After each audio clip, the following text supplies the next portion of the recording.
اور اس دوران بھی جتنا میں نے عرصہ چھوڑے رکھا میں نے ان کو اپنے بزرگوں کی نظر سے دیکھا اور انہوں نے بھی مجھے اپنے بچوں کی نظر سے ایک فیملی کی طرح. میں آپ کو ان کی مزاج ان کا بتاؤں, حاجی رؤف صاحب کا, یعنی ایسا کمال آدمی ہے.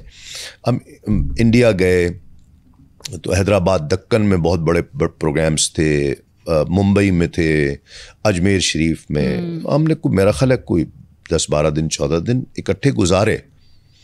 وہ کھانا لگ جاتا تھا اور اگر کوئی ایک آدمی بھی آگے پیچھے, یار اس کو بلاؤ, کہاں ہے کھانا شروع نہیں کرتے تھے. یعنی میں اس شخص کا کمال آپ کو بتا رہا ہوں. تو ایسے بندے سے تعلق توڑا نہیں جا سکتا. ہم کام کہیں کرتے ہیں نہیں کرتے یہ ایک الگ بات ہے, جی بالکل, یہ ایک اور چیز ہے, یہ ایک پروفیشنل چیز ہے. جی. لیکن ان 7-8 سالوں میں جو میں کیو ٹی وی پر ARY پر نہیں رہا, اس وقت بھی میرا تعلق بہت اچھا رہا ہے. کراچی کے نعت خوانوں سے آپ کے تعلقات کیسے بگڑ گئے؟ کیا کچھ اختلافات ہوئے؟ یہ آپ کو کس نے بتایا؟ بس بتانے والوں نے بتا دیے. اچھا, بہت اندر کی باتیں آپ کو پتہ ہے. جی. بس کچھ اعتقادی مسائل کچھ ایسے ہو گئے جس کی وجہ سے کچھ تھوڑے سے پرابلمس ہوئے. اچھا. جی ہاں. تو کوئی حل نہیں بنا ان کا؟ حل ایک ہی صورت میں بن سکتا ہے, یا میں پیچھے ہٹ جاؤں یا وہ پیچھے ہٹ جائیں. اختلاف برقرار ہے. اختلاف کسی حد تک آپ کہہ سکتے ہیں. دل نہیں مانتا, میرا دل نہیں مانتا ہے, اور سب سے نہیں ہے ایسا. اچھا. چند ایک سے. چلے چند ایک سے تو ہوتا بھی ہے. وہ کہتے ہیں نا جس کے سب دوست ہوتے ہیں وہ بھی کیسا بندہ ہوا, وہ منافق ہوتا ہے. ٹھیک نہیں ہے وہ آدمی.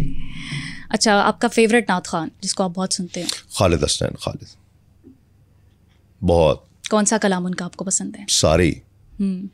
زندگی یاد مدینہ میں گزاری ساری. کیا بات ہے.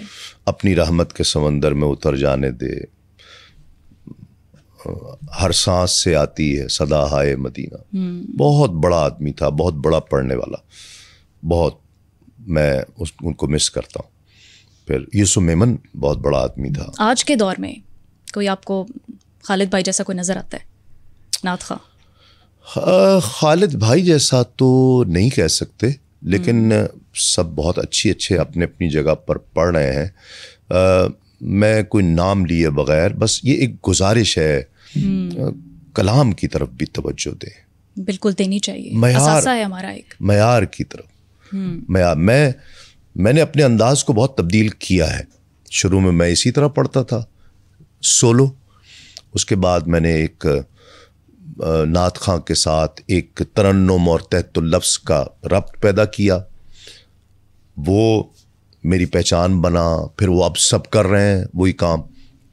اویس رضا قادری کے بارے میں آپ کے کیا خیالات ہیں؟ سب جتنے وہ تھے, اس کے بعد میں وہ یہ عرض کر لوں پہلے کہ اس کے بعد جتنی نعت خوانی جتنی ہوتی رہی وہ میرے سامنے ہے.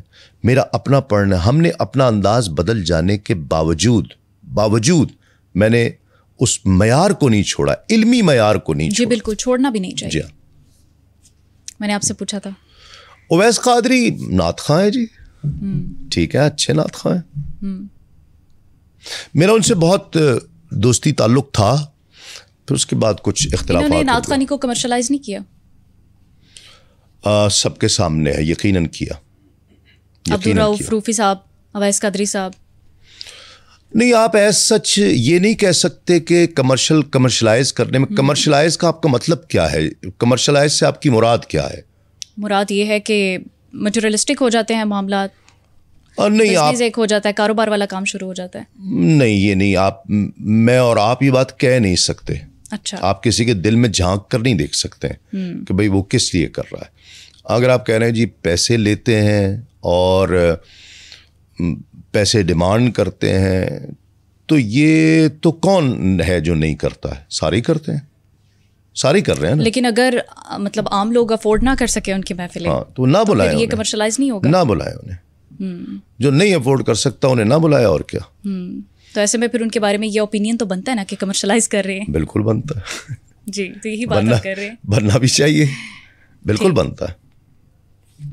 اچھا, وہ شاید اسٹرکٹ بہت زیادہ ہیں. پھر کچھ تھوڑے سے پرابلمس یہ ہیں کہ وہ کہتے یہ ہیں کہ نہیں جی میں تو بالکل نہیں لیتا, نہ میں نہیں مانگتا, لیکن آپ کو معاشرے میں سینکڑوں اس کے گواہ مل جائیں گے کہ جی کہتے ہیں جی اتنے ہونے چاہیے. یہ غلط ہے بات. میں صرف یہ بات کہہ رہا ہوں, آپ علماء آپ کو اجازت دے رہے ہیں, آپ ڈیمانڈ کر سکتے ہیں, کریں بالکل جتنی کرنا چاہ رہے ہیں. یہ کہنا یہ کہ میں نہیں کرتا اور پھر کہیں کہ جی میں تو بالکل کوئی کرتا ہی نہیں ہوں, اور معاشرے کا ہر فرد جو ان کو بلا رہا ہے وہ کہہ رہا ہے جی کرتے ہیں, یہ غلط ہے, یہ رویہ صحیح ہو گیا. اور عبادت جیسا یہ کام ہے, اس میں فلیکسیبلٹی ہونی چاہیے. دیکھیے جی آپ نہ کریں نا, یہ بات نہ کریں, آپ یہ بات نہ کریں کہ میں جی نہیں لیتا, کہیں جی میں لیتا ہوں ٹھیک ہے, پھر کوئی اعتراض نہیں. جی ایسا ہی ہے. اچھا اب رمضان بھی آ رہا ہے, رمضان ٹرانسمیشنز ہوں گی, تو ہم دیکھتے ہیں جو ہوسٹ کر رہے ہوتے ہیں ایکٹرز بھی ہوتے ہیں, دوسرے شعبوں کے لوگ بھی ہوتے ہیں, تو وہ لوگ جن کو صحیح دین کا علم نہ ہو, نالج نہ ہو, آپ سمجھتے ہیں کہ ان کو یہ کام کرنا چاہیے؟ آسان لگتا ہے نا, آسان بہت لگتا ہے. قوال ہونے کے لیے فن چاہیے, جی نعت خواں ہونے کے لیے آواز اچھی, سر لے سے واقفیت, بالکل. خطیب ہونے کے لیے, عالم اسکالر ہونے کے لیے علم چاہیے. بالکل بے شک. ایک اینکر بچ جاتا ہے, لوگ کہتے ہیں ہاں یہ تو میں بھی کر سکتا ہوں, حالانکہ یہ بہت مشکل کام ہے, بہت مشکل کام ہے, یہ آسان نہیں ہے, ہر بندہ ہی کرنا شروع ہو جاتا ہے. پھر ہمارے ہاں لوگ مذہب سے اتنی جذباتی طور پر جڑے ہوئے ہیں, اتنے جذباتی جڑے ہوئے ہیں کہ وہ پھر ان چیزوں کو برداشت نہیں کرتے کہ جی ہم ان کو کل کس روپ میں دیکھ رہے تھے اور آج کس روپ میں دیکھ رہے ہیں, تو وہ لوگ برداشت نہیں کرتے, لوگ ری ایکٹ کرتے ہیں. لیکن ہم دیکھتے ہیں یہ رمضان ٹرانسمیشنز, بلکہ اس طرح کے جتنے بھی ایونٹس ہوتے ہیں, پروگرامس ہوتے ہیں, اس حوالے سے وہ بھی کہیں نہ کہیں کمرشلائز ہو گئے ہیں, کیونکہ اسپانسر مل جاتا ہے, ایسے لوگوں کی PR اچھی ہوتی ہے. میں اس کے خلاف نہیں ہوں, میں اس کے خلاف نہیں ہوں کہ کمرشل ہو, لیکن بیسک سے جڑا رہنا چاہیے پروگرام کو. اگر وہ بیسک سے جڑا ہوا نہیں ہے, وہ مذہبی پروگرام ہے, سیاسی ہے, اسپورٹس کا شو ہے, وہ بیسک سے جڑا ہونا چاہیے.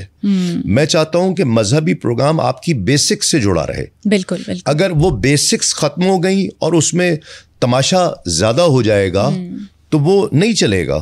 جی آج بھی وہ لوگ کامیاب ہیں, وہ تماشا کر کے کہاں چلے گئے کون لوگ, کتنی کامیابیاں سمیٹ لی ہیں انہوں نے, نہیں سمیٹی نا, اس تک اس حد تک ڈاؤن ہو گیا, ڈاؤن فال ہو گیا. عامر لیاقت حسین صاحب, ان کی تو پہچان ہی رمضان ٹرانسمیشن بنی. جی ہاں, وہ شروع میں جڑے, پھر جب وہ بعد میں دیکھیں نا وہ چیز غلط طرف لے گئی, access of everything is bad. جی بالکل, وہ تباہی کی طرف لے جاتی ہے. بیسک سے جڑے رہنا چاہیے, میرا یہ ماننا ہے.